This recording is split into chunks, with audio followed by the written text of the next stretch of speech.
तुमचा OMR sheet fill करताना नीट exam हॉलमध्ये रोल नंबर चुकणं. त्यांच्याकडे एक ऑफिशियल रेकॉर्ड असतो. OMR फिल करताना एक चूक झाली आणि सगळं करिअर संपलं. तर हे वाक्य तुम्ही भरपूर वेळेस ऐकलं असेल किंवा सगळ्या टीचरकडून हे ऐकलं असेल. तर हे कित्येक किंवा किती लेवलला खरं आहे किंवा कोणती चूक झाल्यानंतर हे वाक्य खरं ठरतं, हे आपण ह्या व्हिडिओमध्ये बघणार आहोत. नमस्कार मित्रांनो, मी दीपक हजारे.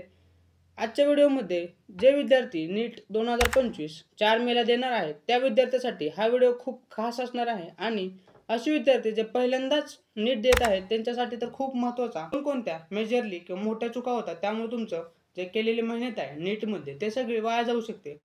तर पहिली चूक म्हणजे ती आहे की तुमचा OMR शीट फिल करताना नीट एक्झाम हॉलमध्ये रोल नंबर चुकणं.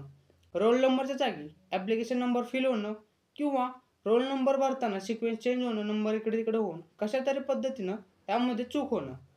तर त्यावेळेस आपण विचार करा की किती मेंटली पॅनिक असो किंवा आपण विचार काय येतो डोक्यामध्ये, एकच विचार येतो, तो म्हणजे एक चूक आणि आता आपलं सगळं संपलं.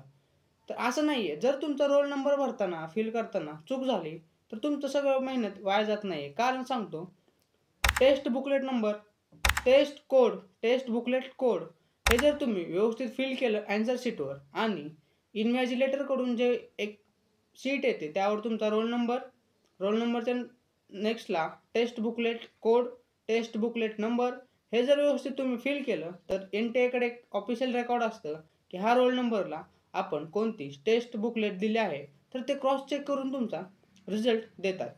त्यावेळेस तुम्ही पॅनिक होऊन जायचं नाही की आपला रोल नंबर जर चुकला तर आपला रिझल्ट येणार नाही आहे. आता दुसरी चूक कोणती, तर दुसऱ्या चुकीला हा वाक्य अगदी बरोबर आहे की एक चूक आणि सगळं करिअर संपलं.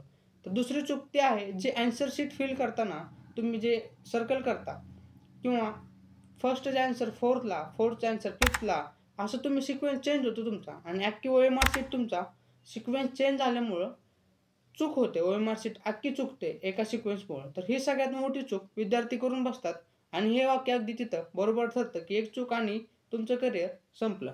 लक्षात ठेवायची काय गोष्ट आहे की पहिली चूक झाली तरी पॅनिक व्हायचं नाही आहे. तुमचं रिझल्ट येणार आहे.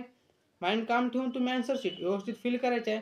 आणि दुसरी चूक ती म्हणजे ॲन्सर शीट व्यवस्थित फिल करताना चूक कोणतीही होऊ द्यायची नाही. ज्या क्वेश्चनचे ॲन्सर आहे त्याच क्वेश्चनच्या ॲन्सरला ते सर्कल फिल झाला पाहिजे, एवढं फक्त तुम्ही लक्षात ठेवा आणि तुमचा रिझल्ट व्यवस्थित येणार आहे. तर आजच्या व्हिडिओमध्ये एवढंच.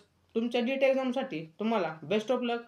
आणि नीट एक्झामनंतर तुम्हाला ह्या चॅनलवर काउन्सिलिंग रिलेटेड सगळ्या माहिती, कॉलेज, BMS, BHMS, MBBS त्यांचा कट ऑफ मागील वर्षाचा किंवा कॉलेजची फी स्ट्रक्चर, हॉस्टेल, मेस सगळं तुम्हाला ह्या चॅनलवर बघायला भेटणार आहे. तर ह्या चॅनल नक्कीच लाईक, शेअर आणि सबस्क्राईब करा. आजसाठी एवढंच. थँक्यू.